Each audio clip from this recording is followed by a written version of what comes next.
السلام علیکم دوستو، کیا حال چال ہے؟ امید کرتا ہوں آپ سب ٹھیک ہوں گے۔ آج کا جو ہمارا ٹاپک ہے وہ ہے پروجیسٹرون انجیکشن کا استعمال اور اس کے فائدے۔ آج میں اس کو بتاؤں گا کہ اس کا استعمال کس طرح کرنا ہے اور اس کے کیا کیا فائدے ہیں۔ تو چلے ویڈیو کو سٹارٹ کریں۔ پروجیسٹرون ہارمون جب 5 ماہ سے زیادہ عرصہ ہو جائے تو گائے بھینس کے مادر رحم میں زیر پلاسینٹا جسے کہتے ہیں بننا شروع کر دیتا ہے۔ اس وقت یہ ہارمون قدرتی طور پر بنتے ہیں۔ اس 5 ماہ سے پہلے پروجیسٹرون ہارمون جانور کے خون میں بہت کم ہوتا ہے۔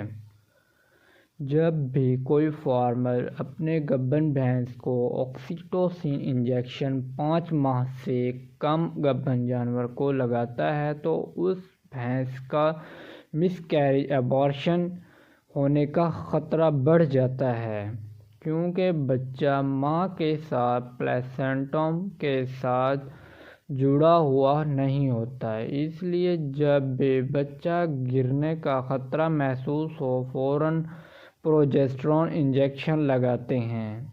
لیکن بہت کم لوگوں کو علم ہوگا کہ جو جانور جو 2 یا 3 سالوں سے ہیٹ میں نہ آئے اس کو بھی پروجیسٹرون ہارمون لگاتے ہیں تاکہ جانور یا ہیفر ہیٹ یا ویگ میں آئے۔